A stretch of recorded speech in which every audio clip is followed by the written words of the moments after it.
Hey YouTube, Island Homesteader here. It's Thursday, May 31st, and this is the day after the remains of Tropical Storm Beryl came through our area. And I just want to give you a quick update and get some pictures on here of some of the effects that we encountered in the area.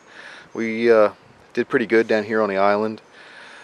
Let's see, we had a maximum reported wind gust of like 55 or 56 miles an hour yesterday evening. Most of the day wasn't bad. We did have some rain, and then in the evening, what typically happens when a storm passes through us, we get a lot of wind out of the east, which pushes the water and the sound here away from us. And then as the storm passes, the wind shifts around out of a northerly or westerly direction and pushes all that water back from across the sound on the mainland back over to us. And that's what happened yesterday evening. The tide did come up some, but it wasn't enough to flood the yard. It wasn't even close. Some of the lower places on the island did have a little bit of sound side flooding, some tide flooding, and Nags Head suffered the most flooding. However, all of theirs was fresh water from rain. We had about 1.5 inches of rain down here on the island yesterday, but up in the Nags Head, Manteo, Kill Devil Hills area, they reported up to 6¼ inches of rain up there, and that's just in a 4 or 5 hour period. So you can imagine what that much rain did up there. I'm not sure about their wind gusts up there. Like I said, wind wasn't really an issue. We had maybe 2 hours of 30-35 mile an hour winds, with, like I said, gusts into the 40s and real low 50s. But I didn't see a lot of damage out driving on the road. I'll put some pictures up. It's mainly all the flooding that we encountered yesterday. I'll get some pictures on here. It's all pictures I obtained from some other sources. I was at work yesterday on a 24-hour shift. Got off at 8 o'clock this morning, so I didn't take any pictures myself. I wasn't able to get out and around and look at anything, but I'll get some pictures up here. I'm gonna go down and show you a real quick update in the garden, just some of the progress that's going on. Didn't really suffer much damage, if any. A couple of leaves broken, and that's really about it, but I'll go down here and show you what's going on.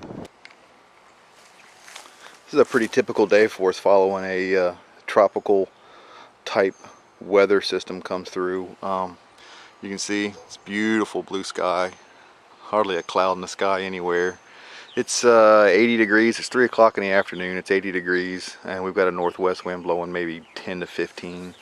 Let's see, these are the pole beans, and you can see, I think these probably just got beat up yesterday. Some of these leaves that you're looking at just got beat up, and that's what's going on with these guys. The chard got a little beat up. I had to pull a couple of leaves off of it. Let's see, the lettuce that's bolted, you can see it's kind of gotten blown around a little bit.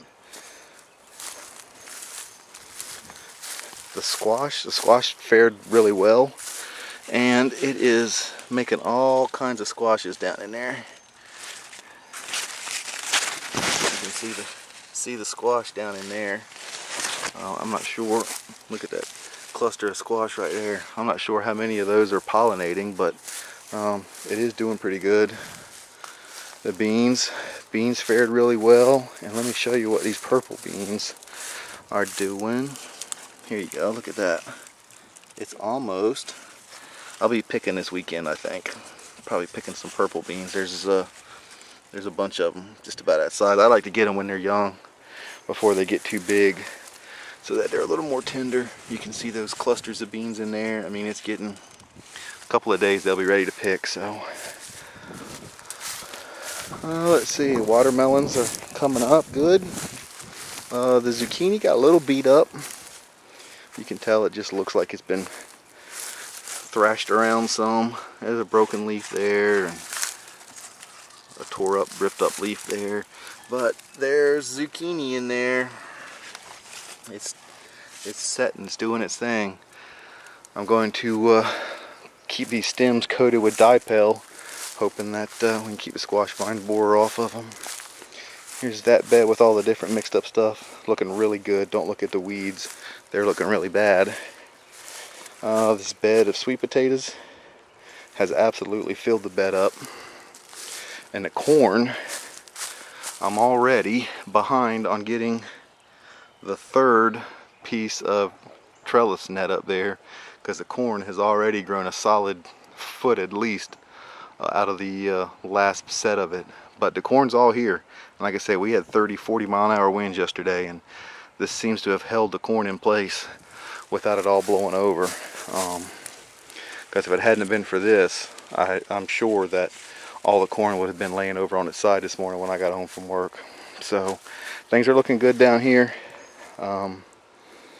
Cantaloupes are coming along, growing good. My cucumbers are doing some, well, it's not weird, I guess, but the cucumbers they don't have any tendrils coming off of them. I always remember my cucumbers climbing up the trellis with tendrils, but these don't seem to have any tendrils, so I guess I'm just going to have to put them up on the fence wire here and use wire ties or something to hold them. So anyway, that's a look around down here. The potatoes got a little beat up. You can see I haven't dug in there yet. I'm gonna dig in. I'm gonna open this flap up and get in there and look and see if we got some baby potatoes in there. See how they're going. You can see it got a little beat up. Leaf edges are a little ruffled and turning brown. Alright, let me go up and show you the tomatoes real quick. There's a couple things up there, and then I'll get this thing edited and get some pictures on it too. Alright, quick look at the tomatoes. Everybody looks good. You can see that all the trays, you can tell the rain we had, all these trays are just full to the top of water. But all the plants look great. Everybody's blooming and growing really good. That Roma right there. But speaking of Romas, the Roma right beside of it, there's the first tomato. And everything's blooming. I'm just expecting the stuff to just start setting.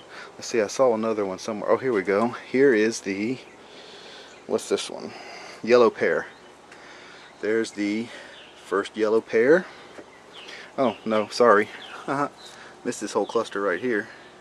There's the first cluster of yellow pear. And then right next to it is this chocolate cherry. And there's the first one set there.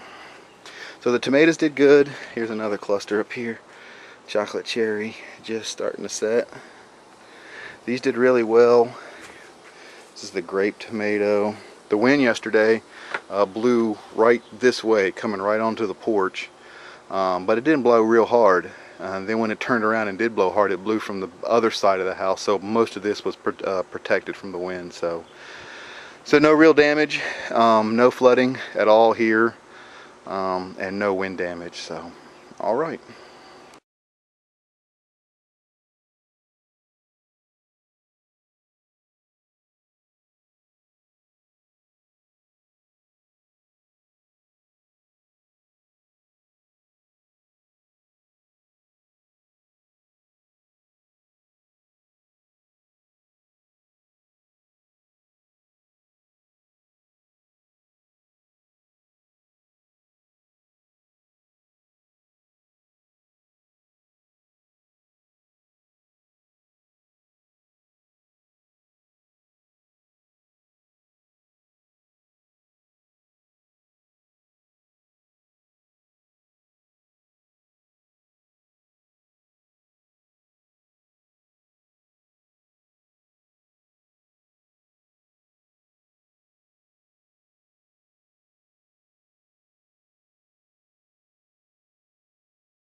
Well, there's a look through pictures anyway of what we went through yesterday.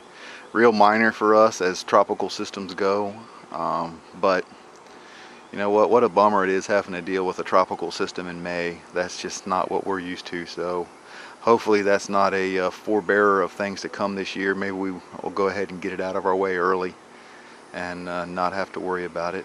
But just anytime you hear of a tropical system coming up the East Coast, you know, if you're watching the Weather Channel, they always relate it in distance from Cape Hatteras. So when you hear that, you know, just remember that's where I live. So if you just keep us in your prayers during the tropical season this year, I certainly would appreciate it. And God bless you guys, and I'll talk to you again later soon.